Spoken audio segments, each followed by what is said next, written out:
Welcome, everyone, to the Tuesday edition of the Markets and Mortgages podcast. I'm your host, as always, Tyler Crawley. Hope you had a great 3-day weekend, or since we're not talking, no, I'm sorry, you know what?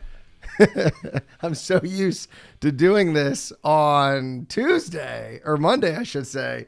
No, it's the Wednesday edition, the Markets and Mortgages podcast. See, that's so funny that I'm not even going to restart the podcast and do it over again. We're rolling with it. We are rolling with it.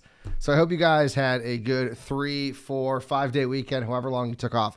Seemed like a lot of people were doing maybe the 4-day thing, maybe even 5, if you were lucky enough. And today's a big show because, well, it's always a big show here on Markets and Mortgages, but I didn't realize this until I realized the date.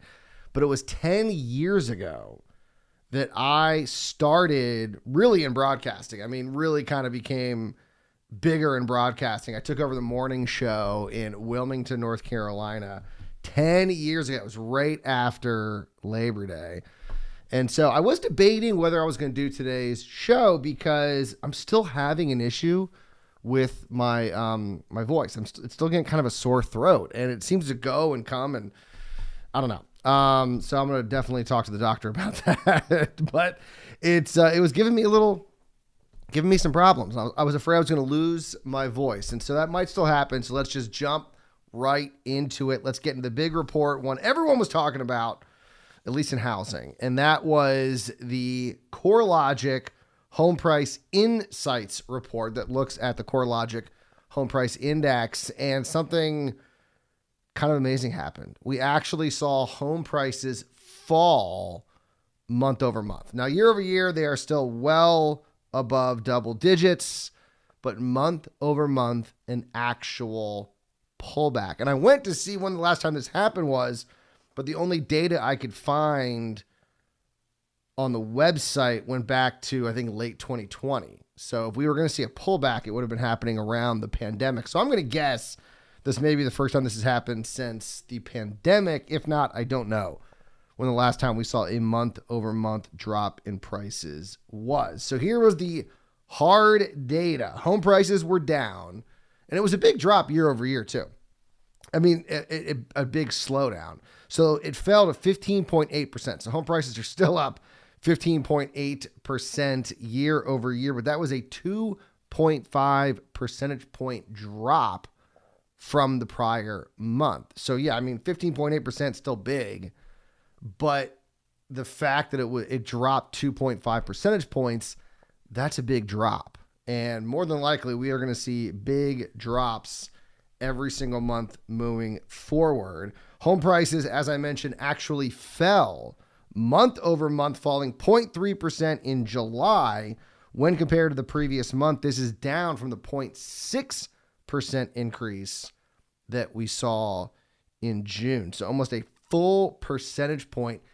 And that is for month over month, where the numbers are much smaller. And to see a full point swing, almost a full point swing, really just gives you an idea of how fast it looks like housing prices are going to be slowing. You know, we saw kind of a quick ascent. There's no doubt about that. Then we saw kind of a plateau, then they jumped up again, and then they really went kind of parabolic for a little bit, and they've sort of stayed there, and it looks like it's just going to absolutely crash because this is July data. So we're still a couple months behind where we actually are. And so it feels to a lot of people in housing that this is going to be an abrupt slowdown, like us kind of hitting a brick wall here. Now, CoreLogic, of course, always does its projections for what is going to be happening the month and year ahead. And I always have to caveat by pointing out that I don't think they've ever gotten it right. Even in this case, they're always underestimating. They underestimated for, I would say, at least a year and a half.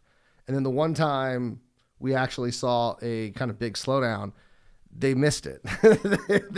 they still thought home prices were going to be positive for the month. So they are projecting a 0.6% increase from July until August. And they are projecting that looking at July of 2023, home prices will still be positive, 4.3, but only 4.3%. So they are still projecting that if you bought a house today, or I should say in July, a year from now, or from July, because it's not just September. It's weird because this report came out today, but it's looking at July data. So if you bought a home in July, a year from that point, which would be July 2023, the price of your home will be up by 4.8%, or 4.8? 4.3, excuse me, 4.3%. So they're still projecting that things are going to be positive, but due to the fact that home prices are currently up 15.8% year over year, you're probably going to have some negative months like we just saw with the 0.3% drop month over month. But here's what's amazing. So it appears as if housing is slowing everywhere, and in some places more so than others. But the reality is it's not. It actually is not slowing everywhere. For example, Miami, which it's hot in general, but the housing market may be even hotter. Miami year-over-year home price growth, 27.1%. That is actually up from what we saw last month when it was at 25.3. So everywhere else is slowing except for Miami. That is actually increasing from 25% up last month to now 27% in July. And amazingly, they weren't alone. So Phoenix was number 2. They actually did see a drop, a 4 percentage point drop to 22.1%, followed by Las Vegas was up 21.6%, San Diego up 17.2%, and Houston up 16.4%. So other housing markets, or I should say this, and maybe I worded it incorrectly. Miami's the only place that's actually growing week over or month over month. So they actually saw an increase in how hot the housing market was. Everywhere else is still decreasing. Just some places aren't decreasing as fast. I mean, Las Vegas is still, even with a slowdown, and Phoenix, even with a 4 percentage point drop, 4 percentage points is still up 22% year over year. It's still crazy in some places, even with the slowdown. And of course, the main impact of all of this is affordability, because you still have home prices that are appreciating at a 22% rate, or in Miami, 27% rate, and rates are rising. And I will tell you that today was not a great day for mortgage rates. Tuesday, that is, was not a good day. It has not been a good day in a while for mortgage rates. I will put it to you that way. Of course, every day is very volatile, but first day back, Tuesday, was not a good day. And so as rates rise, more people get pushed out of being able to buy a home. Selma Hepp, economist over at CoreLogic, says rising home prices and rates have crushed affordability, saying in a statement, following June's surge in mortgage rates and the resulting dampening effect on housing demand, price growth had taken a decisive turn. However, the higher cost of homeownership has clearly eroded affordability, as inflation-adjusted monthly mortgage expenses are now even higher than they were at their former peak in 2006. And this goes back to that piece by Connor Sen over at Bloomberg, because when it comes to buying a home, you have 3 major components, right? You have the price of the home, you have the rate, and then you have wages, what the person has. Now, obviously, assets is another component, but I'm talking about for the average person, right? So if the economy is doing great, people are making more money, then they will be able to buy a home, assuming the price is right or assuming the rate is right. Now, really, you need 2 of the 3 in order for it to make sense. So you can have, rates falling, prices going up, wages going up. That's good. You can have rates going up, but prices are remaining stagnant. Wages are going up. I mean, like you have to have some balance there. But what you can't have is wages not going up, home prices going up, and rates going up. That is a recipe for affordability to plummet. And so what Connor Sen has said is that rates are clearly going up. Home prices are still going up, even though they probably will stagnate at some point, maybe even pull back. And that's the most likely scenario, anywhere from 5 to 10, 10 to 15, somewhere around there. Obviously, the hotter markets are going to see the bigger drops, But nationally, I think they've said anywhere from 5 to 10%. But if wages are increasing, all of a sudden the affordability game changes. But that's what's going to save housing. Otherwise, you're going to have to see a much bigger pullback in home prices because rates do not look like they are falling. I say anytime soon in this year. A lot of people thought, well, maybe the end of the year, if the economy looks like it's not doing so great, we could see a reduction. No, it does not look like it's in the cards in any way, shape, or form. So what can really save housing, this is what Condor Sen said, was wages. Wages will be the thing that makes affordability, that makes it work again. All of a sudden, homes are more affordable because people are making more money. Otherwise, yeah, you're going to have to see a pullback in either rates, which does not look like it's possible, or home prices. But if wages go up, we are good. Now, I do want to, this actually came out last week, and I kind of missed it. I'll admit, sometimes I miss these things. Nothing makes me angrier. I used to hate this when I was on the radio, and a story would happen, and for some reason, it would not cross my desk. I wouldn't see it on Twitter. I wouldn't see it, on other shows. I just, for some reason, missed it, and I hated it. I hated when I would miss a story, and so I missed this, and so I kind of hate that I missed it, even though it's perfect because there's not a ton going on, so we can really kind of dive into it, at least as much as is necessary, and that is California. So we've talked about this sort of new California being led by Governor Gavin Newsom, who I will remind you, being a conservative talk radio host that I agree with pretty much nothing that Gavin Newsom believes in on pretty much every political issue across the board. I'm going to be on the other side of, except for one. And it's kind of the big one because it's like my industry, and that is housing. On housing, Gavin Newsom and me, we're brothers in arms. Right? We are walking lock in step on this issue. And the New York Times has covered this. The Wall Street Journal has covered this, and it's getting a lot of attention. And I love it every time. Because if it's happening there, you just got to hope it's going to start happening in other places. And so they begin this piece, and that is Connor Doherty and then Sumai Karlamangla. And this is hysterical. So they're talking about Woodside, California. Now, I've never been to California. I don't really know much about it. But they're talking about Woodside, California, which they point out this place does not have a big impact on the housing crisis right now in California. Crazy sky high prices. People can't afford them. And so if something were to change in Woodside, they point out that it's a wealthy enclave of Silicon Valley, which would make sense, right? You don't even have to say the wealthy enclave or the wealthy part, just an enclave of Silicon Valley. That's wealthy. It's already going to be built into the pie on that one.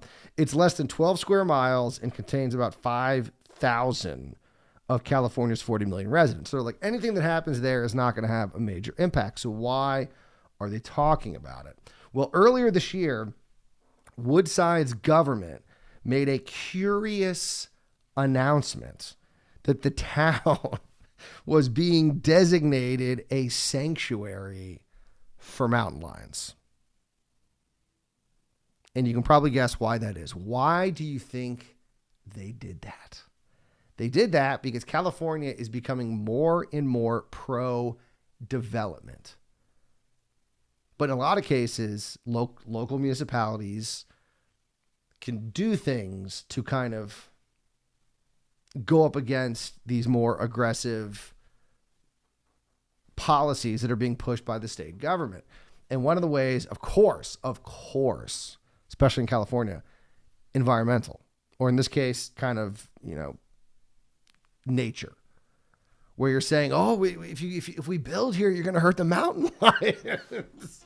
And of course, they get into it, and the idea that you can declare an entire town a mountain. I mean, if the town was like all mountain lions, like it was a cartoon and there was like a mountain lion neighbor, or it's funny. I'm getting flashbacks of there was this running joke on Twitter, on political Twitter, that is, not housing Twitter, political Twitter, where there's this joke about a bobcat becoming president of the United States. I don't even know where it started, but it was just this like funny ongoing inside joke on Twitter that a bobcat was going to be president. And so like I'm picturing like this is how the President Bobcat would happen. Like, oh, look, a mountain lion can run a town in California. Why can't a bobcat be president of the United States?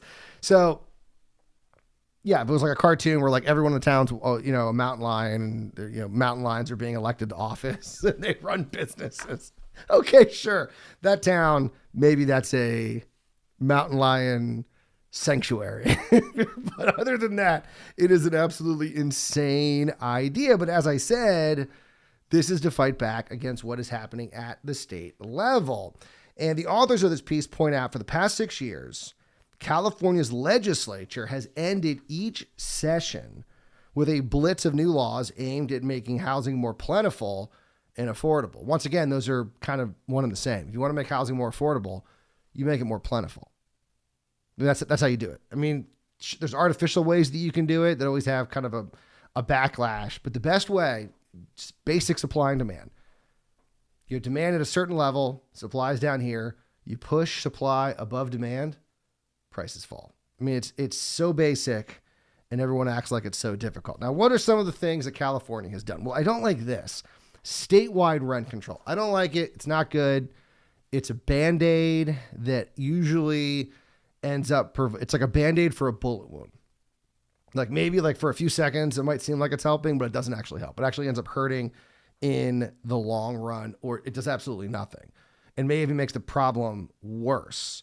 Now, other policies move to encourage backyard units like that, a dismantling of single family zoning rules like that. The barrage continued in this year's session, which concluded last week when lawmakers passed a pair of measures that aim to turn retail centers, it's a difficult word, office buildings and parking lots into potentially millions of future housing units. I love that. I love that so much. So I can't believe I'm in love with some of these policies that they're passing in California.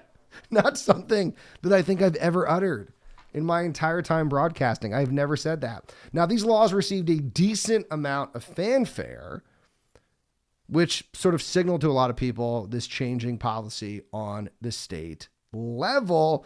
However, until recently, they might have gotten a lot of attention, but they didn't actually do anything because nobody was enforcing these policies. So they would say, hey, we're going to get rid of zoning and we're going to make it easier to rezone multifamily and da-da-da-da.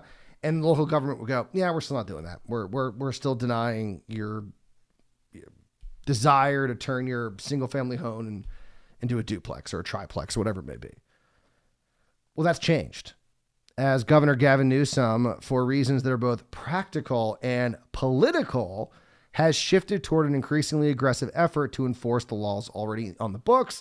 And he is not alone. Rob Bonta, I think I'm saying that right, the California's Attorney General, who is also up for re-election along with Gavin Newsom, said he expected this to only get more intense, saying in an interview, "We are just getting started." And the policy is very simple. Laws that are good enough to sign should be good enough to enforce. Yeah, I would say a law good enough to pass should be enforced. It's funny how that's like a novel idea in California. Like, yeah, we passed a law and we have a law, but I don't know if we're going to pass it. I don't know if we're going to enforce it. We just wanted to pass it. But here's why this is happening. So I went and looked this all up. So in California, this is so insane. The median price for a home in California is $786,000. Now, here's what's crazy. So on Tuesday afternoon, Rocket Mortgage announced that they were going to increase their conforming loan limit. So for those who don't know, every year the FHFA, the Federal Housing and Finance Agency, decides what the conforming loan limit for a conforming loan is. That's the loans that, of course, can be bought or are bought by Fannie Mae, Freddie Mac. And it's what makes our whole system as in its current form work, right? Because that's what mortgage companies do. They create loans for the most part. The majority of them are conforming loans that they then sell to Fannie and Freddie, which clears up more capital for them to be able to do more loans. And so it's, the whatever the conforming limit is, it's important because that's the majority of these mortgage-backed securities. Now, of course, there are securities for jumbos, non-conforming loans, and not just jumbo, but non-conforming loans. But in this case, a person who would qualify under normal circumstances, but the loan value is too much, that would be a jumbo loan, and so that would be a non-conforming loan. And so there's mortgage-backed securities for those, but the gold standard is, of course, the conforming loan that is bought by Freddie and Fannie. And so last year there was a big jump to, and I probably should know this, but I don't. I think, is it 647,000? I think that's where we are. Something along those lines. So it was a big jump from the, I think it was double-digit jump from the year before. Big jump, kind of surprised a lot of people. Well, Rocket Mortgage has come out and said that they are assuming, and we don't know what it's going to be yet because it's early. They don't make the announcement, I think, until November, and then the actual loan switchover doesn't happen until the beginning of the new year. So we'd be looking at January 23. Rocket Mortgage has already come out and said that their conforming loan limit is going to be $715,000. So they've kind of jumped the gun on that. And usually what that means is that they'll do loans and then they'll keep them on their books. And then when the loan limit increases, they can then sell them. So they're kind of taking a chance, because what happens if the FHFA decides, you know what, we're seeing some pullback in houses. Maybe we don't need a loan limit to go to 715. It's kind of risky for a mortgage company to do that, I will say, especially this far out when we don't really have any guidance on what they could do. I mean, it's kind of a safe guess. We'll see. I just, we don't know what's going to happen with home prices at the end of the year. And so it's kind of surprising but the reason I'm bringing this up is that the median home price in California is $786,000. That's like $100,000 over at least from what you can't even do like a conventional loan unless you're putting a crazy amount down in order to get you a conforming loan limit. And even with the increase, you're still not there. You'd have to put a lot of money down, which, I mean, that also complicates the problems in California. When the median home price in your state is so much more than the conforming loan limit, yeah, that can create some problems. But I looked at some other data. And I looked at the median existing home price in the West, which I think a lot of it is influenced by California, because California is a big part of the West. It's $614,000. That is 38% higher than the Northeast, which is the second or the closest region. And it's 50% higher than where we were in February of 2020. And you have a situation where 56% of California homeowners own their home. But that means 44% do not. And you have to assume that a lot of that 44% is going to be young people and it's going to be minorities. And so they are stuck dealing with kind of the bad side of housing right now. Because if you're a homeowner and home prices skyrocket, you don't really care, especially in California. Because remember, Proposition 13 says that their property taxes are capped to their sales price. I think it's like 1%. And so it doesn't matter if home prices skyrocket. They are insulated from that. And the fact that they already have their payment and everything else. If you're a renter, though, it sucks. It sucks big time. And so, and here's the thing, is that I looked at the demographics, because you would think, I know I'm being stereotypical, but you would think that maybe more homeowners would be Republican. And actually, it's pretty evenly divided. Republicans and Democrats rent and own. It's pretty evenly divided. So I'm going to assume it's pretty evenly divided in California. But I would say, due to the fact that you are seeing more, that renters are more likely to be young and are more likely to be a minority, and Democrat states like California, that's going to be their base. It does give a political incentive for Gavin Newsom and other Democrats to get on board with development, which in some cases is looked at as maybe being pro-capitalism, pro-Republican. And then, of course, but there are a lot of Republicans out there that are strict when it comes to property rights in kind of a weird way, where they almost think like your neighbor shouldn't be allowed to do something. Like, it's kind of weird. It's like, I should be able to do whatever I want with my property. It's like, okay, well, my neighbor's going to rezone it and turn it from a single family home into a duplex or a triplex. And it's like, no, we can't do that because like property rights, or that'll influence my property rights, or whatever dumb argument they've come up with. But my point is that Republicans and Democrats both have a reason to want to squash NIMBYism. And man, can't believe I'm saying this, but I am very proud to see that North Carolina is kind of spearheading a lot of these efforts that I think will make housing more plentiful and therefore more affordable. And so, Gavin Newsom, my boy, you're my boy, Blue. Man, never thought I'd be saying that. You get it, Blue, because he's Democrat? That's it. I wasn't even planning on that. And that totally worked. It totally worked. You're my boy, Blue. It totally worked. All right, I got it. Oh, my voice actually does not hurt. I'm trying to think if it sounds more distorted from where we started the podcast. All right, I'm feeling pretty good, but we are done. I don't need to talk anymore. You guys enjoy your Wednesday, because it is the Wednesday edition of Markets and Mortgages. I will talk to you Thursday morning. A lot more fun to get to. And remember, as always, do not wait to buy real estate. You buy real estate and wait.